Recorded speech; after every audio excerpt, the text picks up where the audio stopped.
Good morning friends.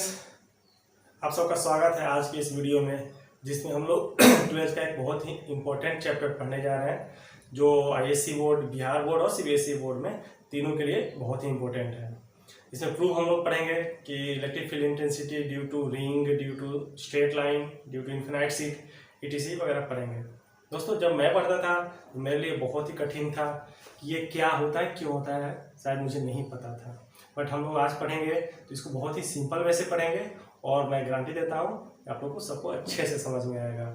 ठीक है, पर दोस्तों उसको समझने के लिए सबसे पहले कुछ टर्म्स हैं जिनको हमको समझना पड़ेगा। तो सबसे पहले उस टर्म्स को हम जल्दी से पढ़ लेते हैं, बहुत आसान टर्म्स है, फिर उसके बाद वो स्टार्ट करेंगे जो हमारा इम्पोर्टेंट चैप्टर है आज का। ठीक है, तो चलिए शुरू करते हैं। दोस्तों, हम लोग पढ़ना है चार्ज डेंसिटी, यानी आवेशों का घनत्व। ये क्या होता है कि अगर आवेश किसी सरफेस पे या किसी लेंथ पे अगर डिस्ट्रीब्यूटेड हो यूनिफॉर्मली रूप से, तो उसके यूनिट लेंथ पे जो डिस्ट्रीब्यूशन होगा वो क्या, वही आवेश घनत्व कहलाता है। जैसे हम लोग घनत्व, जैसे ही हमारे दिमाग में डेंसिटी आया, चार्ज डेंसिटी यानी आवेश का घनत्व। चार्ज तो हमको पता है, आवेश, डेंसिटी मतलब घनत्व। घनत्व क्या होता है? घनत्व बात करें तो कोई भी चीज उसके यूनिट लेंथ या यूनिट एरिया या यूनिट वॉल्यूम पे जो होता है वही घनत्व कहलाता है। ठीक, इकाई लंबाई, इकाई क्षेत्रफल और इकाई आयतन पे जो आवेश होगा वही हमको क्या कहलाएगा, आवेशों का घनत्व। तो दोस्तों तीन टाइप के होते हैं, रेखीय आवेश घनत्व, क्षेत्रफल आवेश घनत्व या सतह आवेश घनत्व, और तीसरा आयतन आवेश घनत्व। तो चलिए बारी बारी से सबको डिस्कस करते हैं। दोस्तों सबसे पहला है हमारा लीनियर चार्ज डेंसिटी। इसका हिंदी होता है रेखीय आवेश घनत्व, जिसको लेमडा से डिनोट करते हैं। ये लेमडा है दोस्तों, इसको लेमडा बोला जाता है, लेमडा। ठीक है, ये है लेमडा, इसको लेमडा से डिनोट करते हैं। ये क्या होता है? In this case charge is distributed uniformly over all length, then the linear charge density is defined as charge per unit length। मान लीजिए कि चार्ज को ऐसे रखा हुआ है किसी लेंथ तक, L लेंथ तक रखा हुआ है। चार्जेस को ऐसे सीधी रेखा में L लेंथ तक रखा हुआ, यूनिफॉर्मली रखा हुआ है। यूनिफॉर्मली कहने का मतलब एक समान रूप से सब जगह बराबर बराबर चार्जेस रखे हुए हैं। उस चार्ज का टोटल चार्ज का वैल्यू कितना है? टोटल मान लीजिए Q चार्ज है, चार्जेस कितना है इस पे? Q चार्ज है। इसका लेंथ कितना है? L है। ठीक है, तो इसका लीनियर चार्ज डेंसिटी क्या हो जाएगा, यानी रेखीय आवेश घनत्व क्या हो जाएगा? तो रेखीय आवेश घनत्व लेमडा इक्वल टू क्या होता है, हमें फॉर्मूला नहीं पता, लेकिन हमें घनत्व जो ही बोल दिया रेखीय आवेश घनत्व, इसका मतलब क्या कि हमको इसके एक यूनिट लेंथ पे हमको इस पे कितना चार्ज है वो निकालना है। तो देखिए दोस्तों, चूंकि टोटल चार्ज कितना है Q, चूंकि L मीटर लेंथ पर टोटल चार्ज कितना है? Q चार्ज है। L मीटर लेंथ पे कितना चार्ज है? Q चार्ज है। इसलिए 1 मीटर लेंथ पे कितना चार्ज हो जाएगा? Q बाई L, वही तो हमारा आ गया लेमडा, यानी लेमडा इक्वल टू क्या हो जाएगा? Q by L। इसका यूनिट क्या हो जाएगा? यूनिट, तो चार्ज का यूनिट क्या होता है? कूलम्ब, और लेंथ का यूनिट होता है क्या? मीटर। यानी linear charge distribution, linear charge density अगर पूछे तो हम सीधे फॉर्मूला लगाएंगे, lambda equal to Q by L। यानी इसका टोटल लेंथ कितना है और इसका टोटल चार्ज कितना है दिया रहा है, तो हम लोग लेमडा का वैल्यू निकाल सकते हैं। जैसे एक छोटा सा क्वेश्चन करके देखते हैं। क्वेश्चन एक छोटा सा, 10 coulomb charge is uniformly distributed, 10 coulomb charge is uniformly distributed over a wire of length 5 meter. Then find lambda। बोल रहा है, इसका हिंदी में पढ़ के सुना दे रहा हूं कि 10 कूलम्ब का आवेश जो है वो 5 मीटर लंबे एक वायर पे डिस्ट्रीब्यूटेड है, एक समान रूप से, यानी हर जगह चार्जेस का वैल्यू क्या है? समान है। यहाँ पे अगर 2 कूलम्ब है तो यहाँ भी 2 कूलम्ब, 2 कूलम्ब करके इसे बांटा गया है। ठीक है, तो उसका लेमडा के वैल्यू पूछ रहा है, तो लेमडा वैल्यू यानी 1 मीटर पे उसका पूछ रहा है कि कितना चार्ज है। हम लोग लेमडा इक्वल टू क्या हो जाता है? Q। Lambda equal to total charge upon total length, equal to total charge कितना है? 10 कूलम्ब टोटल लेंथ कितना है 5 बराबर 2 कूलम्ब पर मीटर बस। अच्छा, ये जरूरी नहीं है कि एक स्ट्रेट लाइन में ही होके, अगर एक सर्किल के सरकमफ्रेंस पे भी होके तो हम इसका निकाल सकते हैं। जैसे देखिए कि मान लीजिए कि कोई चार्ज है जो सर्किल के सरकमफ्रेंस पे डिस्ट्रीब्यूटेड है यूनिफॉर्मली। अच्छा, इस सर्किल का रेडियस अगर मान लीजिए हमने बताया कि 3 मीटर, ऐसा लेते हैं कैलकुलेशन आसान हो, 7 मीटर का रेडियस 7 मीटर है, और इस सर्किल पे total charge Q equal to 42 coulomb अगर चार्ज है, तो इस पर लेमडा निकाल लेंगे। क्या निकालना है हमको? लेमडा निकालना, यानी लीनियर चार्ज डेंसिटी, रेखीय आवेश घनत्व निकालना है। तो हम चूंकि जानते हैं लेमडा इक्वल टू क्या होता है Q अपॉन L। Q क्या है? टोटल चार्ज, L क्या है? Total length. तो चार्ज जो डिस्ट्रीब्यूटेड होगा इसी लेंथ पर होगा, और इसको जब हम ओपन करेंगे तो इसकी लंबाई हमें निकालनी पड़ेगी। ठीक है, तो इसकी लंबाई निकालनी पड़ेगी। इसका मतलब क्या? हमें इस वृत्त का, इस सर्किल का सरकमफ्रेंस निकालना पड़ेगा, परिधि निकालना पड़ेगा। और सर्किल का परिधि क्या होता है? 2 पाई r, तो 2 × 5 वैल्यू 22/7, r भी कितना है 7, तो 44, तो लेमडा कितना हो जाएगा 42/44। अगर हमें वैल्यू इसका ले लेते हैं कुछ अलग तो कट पिट के सही आ जाता। ठीक है, फिर भी ये कूलम्ब पर मीटर ये हमारा आंसर हो गया। ठीक है, तो चलिए दोस्तों अब आगे देखते हैं। नेक्स्ट है चार्ज डेंसिटी में दूसरा सरफेस चार्ज डेंसिटी। बस सिंपल सा है वही चीज, इसमें पहले डिफिनेशन मैं पढ़ के बता दे रहा हूँ। In this the charge is distributed uniformly over entire surface, then the surface charge density is defined as charge per unit area. मतलब देखिए समझते हैं इसको कि मान लीजिए किसी सतह पर कोई आवेश एकदम एक समान रूप से इस सतह पर पूरे सारे इसके सरफेस पे सतह पर एक समान रूप से वितरित है। जैसे ये बोर्ड है, मान लीजिए बोर्ड पे सब जगह आवेश वितरित है एक समान रूप से, ये नहीं कि कहीं ज्यादा कहीं कम, नहीं, एक समान रूप से कहने का मतलब सब जगह समान। यानी इतना दूरी में अगर 10 कूलम्ब चार्ज है तो नेक्स्ट इतना ही दूरी में 10 कूलम्ब ही होगा, और कहीं भी इतना ही दूरी अगर ले लें तो उस पर 10 कूलम्ब चार्ज ही होना चाहिए। ठीक है, तो मान लीजिए हमारा एक सरफेस था, उस पर एक इंटायर रूप से हमारा चार्ज यानी सब जगह एक समान रूप से चार्ज वितरित है। अच्छा, इस टोटल सरफेस पे जो चार्ज है वो मान लीजिए 100 कूलम्ब चार्ज है। अच्छा, और इस सरफेस का जो एरिया है वो मान लेते हैं area equal to 10 square metre. Area कितना होगा 10 स्क्वायर मीटर। तब अगर हमसे सिग्मा पूछे, सिग्मा यानी सिग्मा मतलब इसके यूनिट क्षेत्रफल पे, इकाई क्षेत्रफल पे कितना आवेश है। तो दोस्तों फिर से वही चुकी वाला क्वेश्चन करके देखते हैं। चुकी वाले मेथड से क्या करेंगे?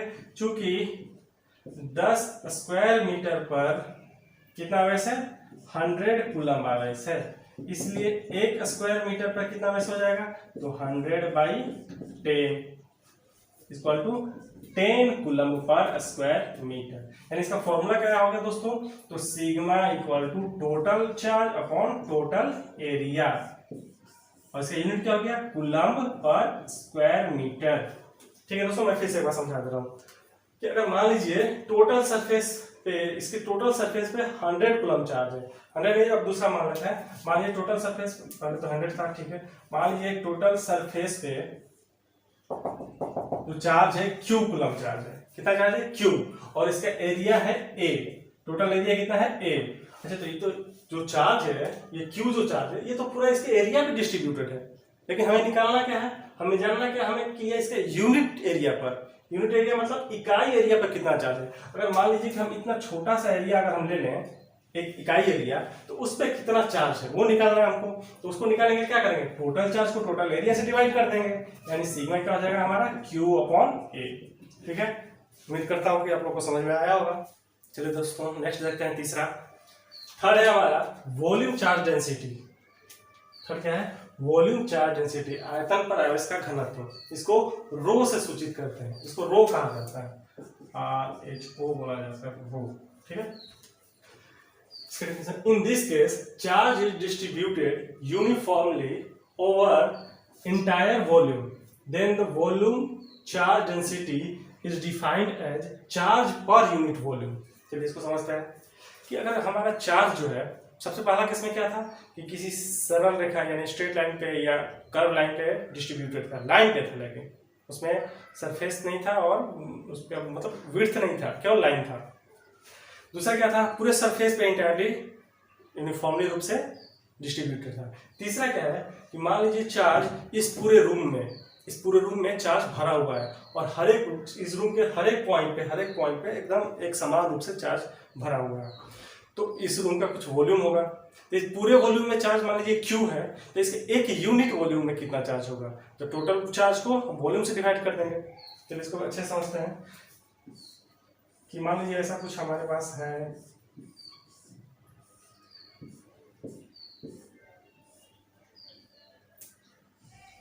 ठीक है, ऐसा कुछ हमारे पास है, इससे टोटल वॉल्यूम में यानी पूरे अंदर पूरा एकदम चार्ज इसका बिखरा पड़ा है, ठीक है, यानी पूरे इंटायर वॉल्यूम, इसका हर एक वॉल्यूम पे चार्ज इसका बिखरा पड़ा है और हर जगह यूनिफॉर्मली चार्ज यानी एक समान रूप से चार्ज है, ठीक है। तो इस पे अगर मान लीजिए Q कूलम चार्ज है, इसका वॉल्यूम V है, तो हमारा रो का वैल्यू यानी वॉल्यूम चार्ज डेंसिटी कितना हो जाएगा, total charge upon total volume. इसको एक क्वेश्चन से समझें। अगर मान लीजिए क्वेश्चन है हमारा कि यहाँ पे लिख रहा हूँ, क्वेश्चन अगर हमारा ऐसा रहे कि Q किसी वॉल्यूम पे Q charge is distributed uniformly on V volume, then find रो। हम जानते हैं रो क्या होता है, Q अपॉन V। अगर यहाँ पे Q का वैल्यू दिया रहता है, अगर मान लें Q का वैल्यू दिया रहता है 100, V का वॉल्यूम दिया है 10, Q का वॉल्यूम 100 कूलम, V का वॉल्यूम अगर दिया रहा है 10 क्यूबिक मीटर, तो वहां से रो का वैल्यू क्या आ जाएगा 100 बटे वॉल्यूम क्या होता है, वॉल्यूम दिया हुआ है 10 क्यूबिक मीटर, ठीक है, 10 बराबर ये कर गया कितना है 10 कूलम पर क्यूबिक मीटर। यानी कहने का मतलब कि अगर ये हमारा वॉल्यूम है, इस टोटल वॉल्यूम में 100 कूलम चार्ज है और इसका वॉल्यूम कितना है 10, तो उसके एक यूनिट वॉल्यूम पे कितना चार्ज होगा, तो यूनिट वॉल्यूम पे चार्ज कितना होगा हमारा 10 कूलम पर क्यूबिक मीटर। ठीक, तो चलिए दोस्तों शुरू करते हैं आज का अपना वो सबसे इम्पोर्टेंट टॉपिक जो किसी भी बोर्ड के लिए बहुत इंपॉर्टेंट है, चाहे आप बोर्ड एग्जाम्स के लिए या किसी कम्पिटिटिव एग्जाम्स के लिए तैयारी कर रहे हैं, तो ये टॉपिक बहुत इंपॉर्टेंट है। ये हमें आना चाहिए अच्छे से, इसका डेरिवेशन आना चाहिए और समझ में आना चाहिए कि ये है क्या, आखिर करना क्यों है ऐसा, ठीक है। हो सके कि ये डेरिवेशन डायरेक्ट ना आए, ऐसे तो बिहार बोर्ड में ये सब डेरिवेशन डायरेक्ट आ जाते हैं गॉस लॉ के थ्रू, बट अगर ये ना आए किसी भी कम्पिटिटिव एग्जाम में तो हो सकता है इसका बेस्ट क्वेश्चन। तो ये बेसिक है, ये बेसिक अगर ये आएगा आपको, ये सॉल्व करना आएगा, ये समझना आएगा, तभी उसके बाद ही आप कुछ कर सकते हैं इसमें, ठीक है। तो दोस्तों बहुत आराम से इसको आसानी से समझते हैं। टॉपिक है हमारा electric field intensity on the axis of A uniformly charge rod. हमें इलेक्ट्रिक फील्ड इंटेंसिटी निकालना है किसी रॉड, यूनिफॉर्मली चार्ज रॉड के एक्सिस पे, ठीक है। तो सर हमें इंटेंसिटी निकालना, इलेक्ट्रिक फील्ड इंटेंसिटी निकालना तो हम लोग सीखे थे, इलेक्ट्रिक फील्ड इंटेंसिटी निकालना सीखे थे, तो फिर इसके लिए डेरिवेशन की क्या जरूरत है। तो दोस्तों मैं बता दूं आपको कि इलेक्ट्रिक फील्ड इंटेंसिटी निकालना जो हम लोग सीखे थे वो किसी पॉइंट चार्ज के लिए सीखे थे। मान लीजिए पॉइंट चार्ज Q है और इसके चलते किसी भी डिस्टेंस पे अगर इलेक्ट्रिक फील्ड इंटेंसिटी पूछता था तो क्या करते थे, मान लीजिए x मीटर डिस्टेंस है, तो यहाँ पे इलेक्ट्रिक फील्ड इंटेंसिटी पूछा, तो simple formula electric field intensity का क्या, तो K जो कूलम्ब कांस्टेंट है इंटू सोर्स चार्ज क्या हमारा Q बाई दोनों के बीच के डिस्टेंस का स्क्वायर यानी x स्क्वायर। फॉर्मूला सिंपल हो जाता था। नहीं तो क्या करते थे, यहाँ पे 1 कूलम्ब चार्ज रख के फोर्स निकाल देते थे, और जो फोर्स होता था हमारा वही क्या होता था, electric field intensity due to this charge at this point, ठीक है। तो दोस्तों हमें तो निकालना क्या है, हमें निकालना है किसी रॉड की वजह से। मैं फिगर बना दे रहा हूँ कि मान लीजिए ये हमारा एक रॉड है, ठीक है, जिसका लेंथ है L मीटर या L कुछ भी कर सकते हैं, मैं यूनिट नहीं लिख रहा हूँ, आप सेंटीमीटर डेसीमीटर जो भी लिखना है लिख लीजिए, ठीक है। तो हमने माना कि ये हमारा रॉड है जिसका लेंथ है L मीटर, ठीक है। और इस रॉड पर लेमडा चार्ज डेंसिटी क्या है, लेमडा कूलम्ब पर मीटर। कहने का मतलब पिछले टॉपिक हम लोगों ने यही देखा था, यह क्या है, लीनियर चार्ज डेंसिटी। चार्ज कैसा डिस्ट्रीब्यूटेड है, लीनियरली डिस्ट्रीब्यूटेड है, तो ये लीनियर चार्ज डेंसिटी हुआ ये। अच्छा, लेमडा कूलम्ब पर मीटर कहने का मतलब कि अगर इसके 1 मीटर पे, 1 मीटर जितना भी होगा, इसके 1 मीटर पर, ये मीटर में रहने दीजिए, इसके 1 मीटर पर हमारा जो चार्ज है वो कितना है, लेमडा कूलम्ब चार्ज है, ठीक है। 1 मीटर पे चार्ज कितना है, लेमडा कूलम्ब। तो L मीटर पे कितना चार्ज हो जाएगा, लेमडा इंटू L, आसान से, ठीक है। तो हम इसके लिए, इसके कारण इस पे चार्ज है, अब जब कोई आपको पता है कि इस पे चार्ज है तो इसके चलते इलेक्ट्रिक फील्ड इंटेंसिटी होगा ही होगा, हर जगह होगा, इसके चारों ओर होगा। तो हमें चारों ओर का तो नहीं, हमें तो सिर्फ अभी इसके एक्सिस के अराउंड किसी पॉइंट पे, या तो इधर पॉइंट ले लीजिए या इधर पॉइंट ले लीजिए, किसी भी एक पॉइंट पे हमें निकालना है। तो मान लीजिए कि हमारा ये पॉइंट है P, हमें यहाँ पे इसके चलते इलेक्ट्रिक फील्ड इंटेंसिटी कितना होगा वो निकालना है। अच्छा, ये जो पॉइंट P था वो डिस्टेंस यहाँ से, मान लीजिए इसका डिस्टेंस क्या था, A मीटर डिस्टेंस था, इसका A था डिस्टेंस मीटर, मैं आपको कंफ्यूज हो जाएगा, M लिखा हुआ है, ठीक है। मैं केवल A लिख रहा हूँ और इसको केवल L लिख रहा हूँ। ये L क्या है, ये रॉड का लेंथ है, रॉड कौन सा, जिसपे यूनिफॉर्मली चार्ज डिस्ट्रीब्यूटेड है, लेमडा कूलम्ब पर मीटर। और ये जो पॉइंट P है, यहाँ पे हमें इलेक्ट्रिक फील्ड इंटेंसिटी निकालना था। तो आप कहेंगे कि सर लेमडा कूलम्ब चार्ज है 1 मीटर पे, तो L मीटर पे टोटल चार्ज कितना हो गया, लेमडा इंटू L, चार्ज इतना हो गया, तो फॉर्मूला से इंटेंसिटी निकाल लेंगे। इंटेंसिटी बराबर क्या होता है, KQ अपॉन L, L क्या है, sorry KQ upon x square. अच्छा, K क्या है, K तो K ही रह जाएगा, Q क्या है, Q ये है, lambda into L upon x, यानी दोनों के बीच का डिस्टेंस। तो दोनों के बीच का डिस्टेंस क्या है, क्या लेंगे डिस्टेंस, A लेंगे, तो A का स्क्वायर, ठीक है। ये एब्सोल्युटली गलत है। क्यों गलत है, आइए देखते हैं। एक और गलत मेथड करके देखते हैं, क्या मान लेते हैं कि चार्ज जो है इसके सेंटर पे, सारा चार्ज क्या है यहाँ पे, इसके सेंटर पे स्थित है। तो ठीक है, उस तरह से इंटेंसिटी का फॉर्मूला क्या हो जाएगा, K इंटू टोटल चार्ज। तो टोटल चार्ज क्या हो जाएगा, लेमडा इंटू L अपॉन वहां सेंटर से इसका डिस्टेंस का स्क्वायर।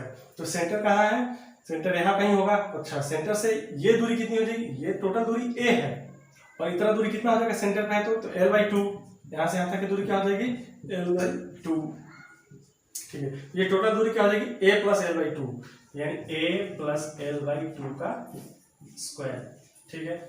ये इंटेंसिटी हम लोगों ने निकाल दिया, जो कि ये भी पूरी तरह से गलत है। क्यों गलत है, सबसे पहले बात करते हैं ये क्यों गलत है। तो ये इसलिए गलत है कि जो चार्ज हम लोगों ने lambda into L total charge लिया है, वो तो इस पॉइंट पे नहीं है ना, अकेले इस पॉइंट पे थोड़ी ना है, वो तो लेमडा कूलम्ब पर मीटर है, नहीं, हर एक मीटर पे uniformly lambda coulomb charge distributed है, ठीक है। तो हम लोगों ने जो डिस्टेंस लिया था यहाँ से यहाँ तक का, वो तो इस चार्ज, यहाँ पे जो चार्ज था उसके लिए सही था, लेकिन यहाँ पे जो चार्ज था वो तो लेमडा ही केवल था, या लेमडा से कम या ज्यादा हो सकता है, क्यों, हमको क्या पता कि ये 1 मीटर में है या कितने मीटर में है, ठीक। अच्छा, दूसरी बात कि जो हम लोगों ने यहाँ पे जो चार्ज होगा वो तो यहाँ से A मीटर की डिस्टेंस पर नहीं होगा, वो तो ज्यादा डिस्टेंस पे होगा, इसलिए ये गलत है। अच्छा, ये क्यों गलत है, ये मेथड इसलिए गलत है कि सेंटर ऑफ चार्ज नाम का कोई चीज नहीं होता है। सेंटर ऑफ मास नाम का चीज होता है, यानी कि सारा मास हम लोग कहाँ मान लेते हैं, किसी भी पार्टिकल के सेंटर पर, बट सेंटर ऑफ चार्ज नाम का कोई चीज नहीं होता है, ठीक है। तो चलिए इसका ओरिजिनल मेथड क्या है वो डिस्कस करते हैं। दोस्तों, यही कारण था कि हमें इसके लिए डेरिवेशन की जरूरत पड़ी, क्योंकि इसको हम सिंपल कूलम्ब्स लॉ से या कोई भी लॉ से नहीं निकाल पाते थे। हाँ, गॉस लॉ से निकाल लेंगे, लेकिन जब आगे पढ़ेंगे तब, बट सिंपल इसका डेरिवेशन क्या होगा, देखिए हमें क्या करना है, हमें इसको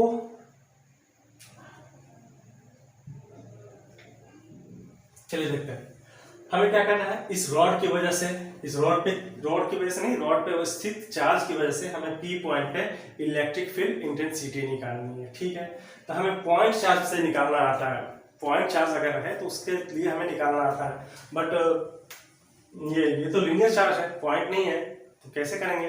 तो एक काम कर सकते हैं, अब इसको छोटे छोटे पॉइंट में तो तोड़ सकते हैं ना, छोटे छोटे टुकड़े में तोड़ सकते हैं। तो हमने 100 टुकड़ा इसका कर दिया, 100 टुकड़ा इसका कर दिया। अच्छा 100 टुकड़ा को कर दिया तो एक टुकड़े की वजह से यहाँ पे इलेक्ट्रिक फील्ड निकाल लिया, दूसरे टुकड़े की वजह से इलेक्ट्रिक फील्ड निकाल लिया। मैंने धीरे धीरे करते हुए बारी बारी से सारे 100 टुकड़े के वजह से इलेक्ट्रिक फील्ड निकाल लिया और ऐड कर दिया सबको सिंपली ऐड कर देंगे। क्यों? क्योंकि सबका डायरेक्शन क्या होगा, इसी एक ही डायरेक्शन में होगा, यानी दो इलेक्ट्रिक फील्ड के बीच में डायरेक्शन एंगल कितना होगा, 0। इलेक्ट्रिक फील्ड वेक्टर है, तो दो वेक्टर के बीच में एंगल जब 0 होता है तो उन दोनों वेक्टर को सिंपली ऐड कर सकते हैं। ठीक है, तो ऐसा हमने किया 100 टुकड़ा। बट अगर कोई व्यक्ति 1000 टुकड़े कर दे तो और इससे भी सही होगा। क्यों? क्योंकि जितना हम ज्यादा टुकड़े करेंगे उतना हमारा एक्यूरेट पॉइंट आएगा, एक्यूरेट पॉइंट आएगा। एक्यूरेट पॉइंट करने का मतलब क्या है? अगर मैंने इसका 100 टुकड़ा किया तो मान लीजिए एक टुकड़ा इतना लेंथ का हुआ, एक टुकड़ा हमारा इतने लेंथ का हुआ। अच्छा ये तो अभी पॉइंट चार्ज नहीं है, ये तो पॉइंट चार्ज नहीं है, हाँ लेकिन पॉइंट चार्ज के बिल्कुल नजदीक है। लेकिन अगर किसी ने 100 टुकड़ा किया, 1000 टुकड़ा किया, तो मान लीजिए एक टुकड़ा इतना लंबा आया, एक टुकड़ा इतना लंबा आया, बट ये भी तो पॉइंट चार्ज नहीं है। हाँ पॉइंट चार्ज की ये इससे ज्यादा नजदीक है। तो इस तरह से हम क्या करें कि एकदम इसको पॉइंट चार्ज ही बना दें। ठीक है, तो हम लोगों ने क्या किया, हम लोगों ने इसका इन्फिनिटली यानी अत्यंत छोटे छोटे टुकड़े कर लिए, अत्यंत छोटे छोटे अनंत भागों में कर लिए। एक इसका अनंत छोटा छोटा हम लोगों ने टुकड़ा कर दिया, किसका, रॉड का अनंत छोटे छोटे टुकड़े अनंत भाग में कर दिए। तो एक टुकड़े का मान लीजिए यहाँ से हम उठाते हैं, तो ये जो टुकड़ा है उसका जो लंबाई था मान लीजिए हमारा dx लंबाई था। d क्यों? d डिनोट करता है बहुत छोटे से चीज के लिए, बहुत छोटे टर्म के लिए, इतना छोटा जिसको हम लोग केवल इमेजिन कर सकते हैं। सोचिए हम लोग इन्फिनिटी को इमेजिन नहीं किया जा सकता है, किसी ने तो देखा नहीं है। तो हम लोग ने इस टुकड़े को क्या नाम दे दिया, dx। d मतलब बहुत छोटा, x मतलब लंबाई। अच्छा इस dx पे जो छोटा सा चार्ज होगा वो dq चार्ज होगा। क्यों? क्योंकि अगर मान लीजिए टोटल पे q चार्ज है तो बहुत छोटा सा टुकड़ा लिए हैं तो उस पर तो dq चार्ज होगा। d मतलब बहुत छोटा, q मतलब चार्ज। ठीक है, अब ये मान लिए कि इस टुकड़े का ये यानी पॉइंट चार्ज का अब इन्फिनिटली यानी अत्यंत छोटा टुकड़ा लिए हैं, उससे जो छोटा हो ही नहीं सकता है, तो वो पॉइंट को एकदम पॉइंट ही माना जाएगा उसको। तो उस टुकड़े को क्या माना जाएगा, एकदम पॉइंट माना जाएगा। ये इतना बड़ा नहीं है, मैंने बस दिखाने के लिए, क्योंकि मैं इससे छोटा करूंगा तो मेरा पेन नहीं चल पाएगा यहाँ पे। तो मैंने इन्फिनिटली स्मॉल टुकड़ा लिया जो ये देखने में बड़ा है बट है बहुत छोटा। मैं इसको लिख नहीं सकता, इतना छोटा कि इसको डिनोट नहीं कर सकता हूँ, दर्शा नहीं सकता हूँ, इसलिए मैंने इतना थोड़ा बड़ा ले लिया है। केवल लिखने के लिए लिया है, लेकिन है ये बहुत छोटा, उसको मैं देख ही नहीं सकते, इतना छोटा टुकड़ा कि देख भी नहीं सकते हैं, लेकिन हमें तो दिखाना है। ठीक है, तो क्या किया मैंने, छोटा सा टुकड़ा लिया, उस छोटे से टुकड़े पे चार्ज हमारा जो क्या था वो dq चार्ज था। अच्छा एक चीज और, अब इस छोटे से टुकड़े का डिस्टेंस यहां से मान लेते हैं कितना है, यहां से मान लीजिए x डिस्टेंस पे है, ये छोटा सा टुकड़ा इस p पॉइंट से x डिस्टेंस पे है। ठीक है, अच्छा अब इस छोटे से टुकड़े का हम लोग छोटे से टुकड़े के चलते हम लोग यहाँ पे इलेक्ट्रिक फील्ड इंटेंसिटी और आसानी से निकाल सकते हैं। तो क्या क्या होगा, इलेक्ट्रिक फील्ड इंटेंसिटी, तो अच्छा टुकड़ा हमारा छोटा था यानी चार्ज हमारा छोटा था, तो इलेक्ट्रिक फील्ड इंटेंसिटी भी बहुत अनंत छोटा होगा, इनफिनिटेसिमली स्मॉल होगा, तो उसको भी dE से डिनोट करेंगे। तो dE इक्वल टू क्या हो जाएगा, dx, E इक्वल टू क्या हो जाएगा, k तो हमेशा कांस्टेंट रहेगा। ठीक है, k। अच्छा q यानी सोर्स चार्ज, तो सोर्स चार्ज के बदले हम क्या लिखेंगे, dq। ठीक है, dq अपॉन ये सोर्स चार्ज और इस पॉइंट के बीच का डिस्टेंस का स्क्वायर। अच्छा ये सोर्स चार्ज और पॉइंट के बीच का डिस्टेंस क्या है, x, तो x का स्क्वायर। ठीक है, अच्छा अब दोस्तों एक चीज और, इसको और क्या किया जा सकता है, ये dq है क्या, ये इतना,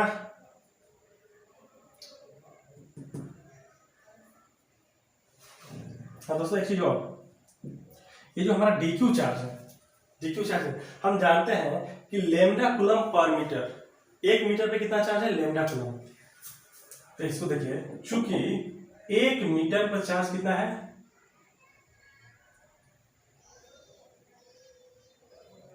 1 मीटर पे चार्ज कितना है, लैम्डा कूलम, इसलिए x मीटर पे चार्ज कितना होगा, 1 मीटर पे चार्ज कितना था, लैम्डा कूलम, इसलिए x मीटर पे चार्ज कितना हो जाएगा, लैम्डा इंटू x कूलम, इसलिए dx मीटर पे चार्ज कितना हो जाएगा, तो dx lambda into dx coulomb.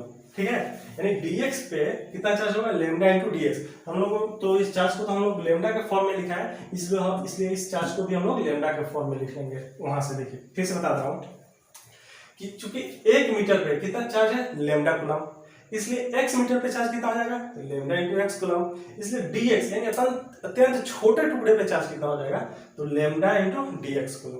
ठीक है, तो इस चार्ज को हम लोग और क्या लिख सकते हैं, लेमडा इंटू dx। ठीक है, तो इसको हम k dq के बदले लेमडा इंटू dx अपॉन में x का स्क्वायर।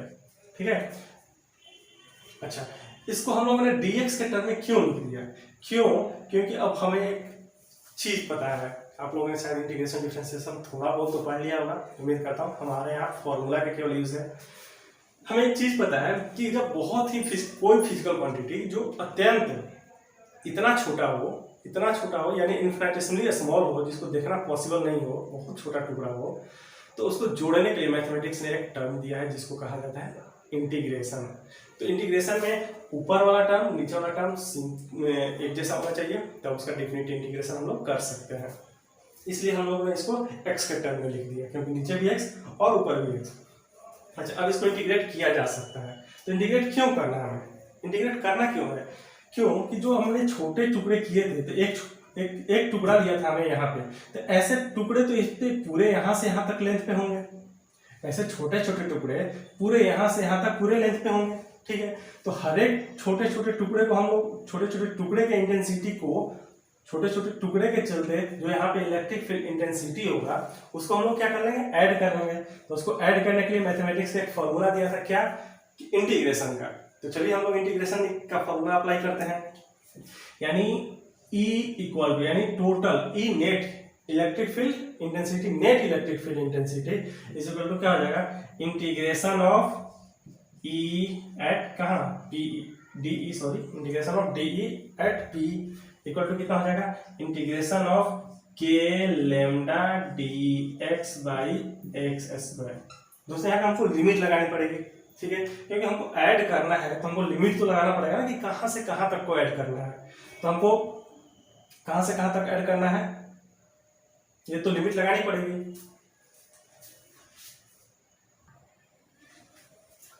तो दोस्तों हमको यहाँ पे तो लिमिट लगानी पड़ेगी। तो लिमिट कौन सा लगानी होगी, हमको कहाँ से कहाँ तक ऐड करना है, तो इस पॉइंट से दूर जाकर यहाँ से लेके यहाँ तक हमको ऐड करना है। ठीक है, इस पॉइंट से दूर जाकर यहाँ से यहाँ तक। ठीक, तो अच्छा इस पॉइंट से इसकी दूरी क्या है, तो a है। इस पॉइंट से इसकी दूरी क्या है, अंतिम छोर की दूरी, मतलब ये स्टार्टिंग पॉइंट की दूरी a दूरी पे है। ठीक है, अच्छा अब इस पॉइंट से लास्ट पॉइंट की दूरी क्या है, तो यहाँ तक a और यहाँ से यहाँ तक l, यानी टोटल दूरी a प्लस l। तो अपर लिमिट क्या हो जाएगा हमारा a प्लस l। ठीक है, अच्छा ठीक है, अब हमको इसको इंटीग्रेट करते हैं। इंटीग्रेट करने के लिए क्या करना पड़ेगा, हमको जो कांस्टेंट टर्म है उसको हम लोग बाहर निकाल लेंगे। तो चलिए इसको लिए E इक्वल टू, इसमें कांस्टेंट क्या है, k और लेमडा तो कांस्टेंट है, k और लेमडा कांस्टेंट है, तो k और लेमडा कांस्टेंट है। अच्छा अंदर क्या बचा, तो हमारा dx बाई एक्स स्क्वायर हमारा अंदर बचा। लिमिट कहाँ से कहाँ तक, a से a प्लस l तक। ठीक है, अब इसको इंटीग्रेट करते हैं। दोस्तों आप लोगों ने इंटीग्रेशन का एक फॉर्मूला देखा होगा, जनरल इंटीग्रेशन का फॉर्मूला सिंपल है, x के पावर n का इंटीग्रेशन यानी x के power n dx equal to क्या होता है, x के power n plus 1 by n plus 1।